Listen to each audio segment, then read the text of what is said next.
Parents, I've got a dire warning for you. You need to watch out for these large bands of Christo fascist moms going around and burning books in the different libraries.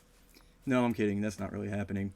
But there is a big rumor and a big narrative out there that says that moms are going around trying to ban intellectually stimulating material from our public schools.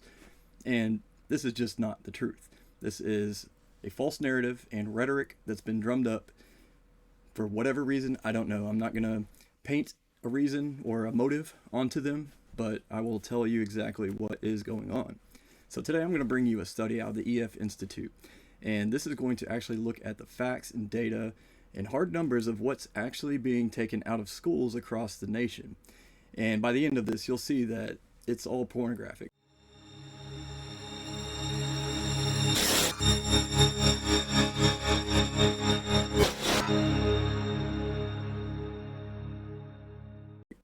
Behold, I bring you a study out of the EF Institute, and this is called the Book Ban Mirage.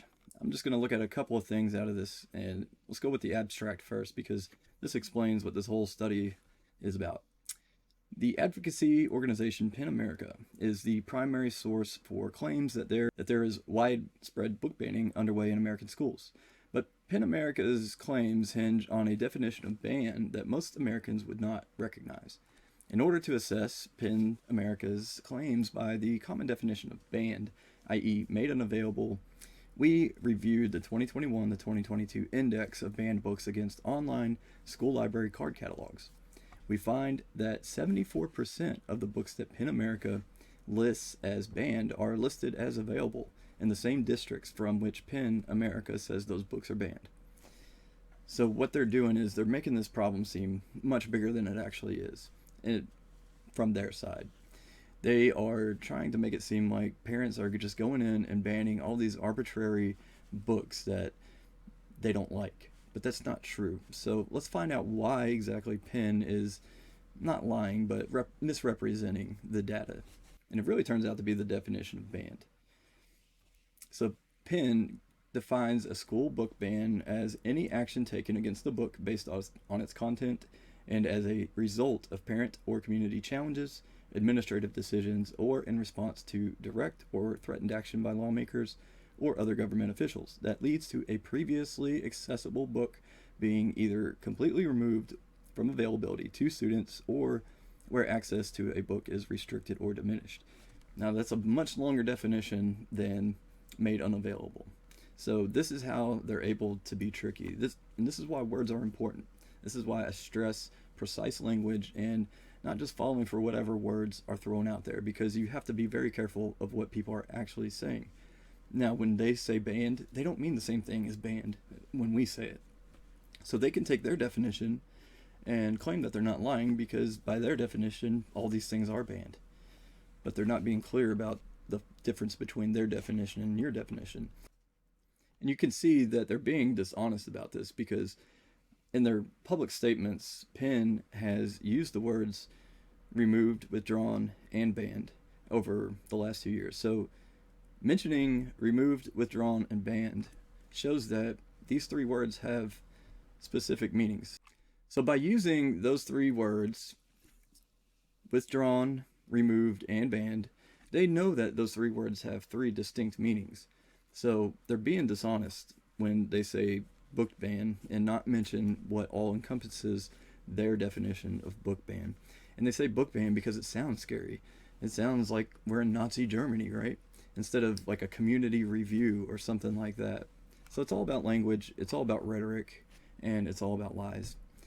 So if you want to actually see what the material is that got these books banned, I will link this in the bottom, and I want you to go to it, and you can go to the index, and they show you all the material that got all of these books banned.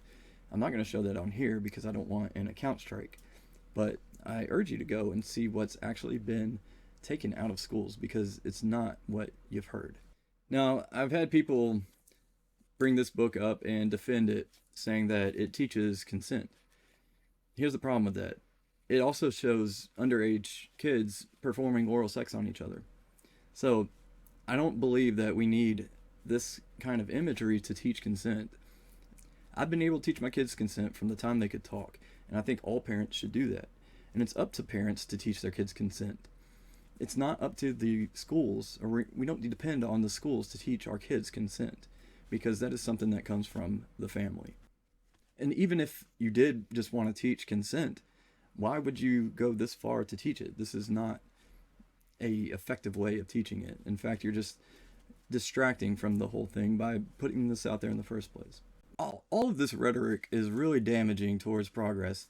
And what it has done is it's put a wedge between the teachers and the parents. The teachers think the parents are getting in their business, trying to come in and take all their materials out. And the parents think that the teachers are secretly trying to give porn to the kids. Neither one of these situations is really exactly true. But because of the false rhetoric and because of the false narratives that have come out, that's what we're seeing. And that's what we, or some of us, believe. And that's just not the truth. So we need to remember that a lot of these teachers aren't aware of what this material actually is. And a lot of these parents aren't just trying to get Mark Twain thrown out. I've also seen a lot of annoyance with groups like Moms for Liberty or these people who go to the schools and go through the materials to look and see if there are any inappropriate materials in there. We should actually be very thankful for these people and appreciative of them. I was at the library the other day and I was just looking at a large section of graphic novels, and I was thinking of how difficult would it be for me to sit here and go through every one of these books to see and make sure that the material is appropriate. It would be near impossible.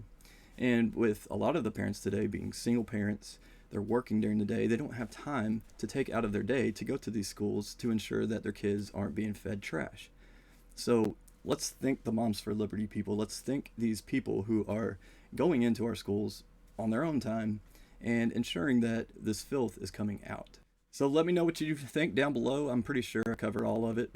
If I didn't, I'll try to do an update video.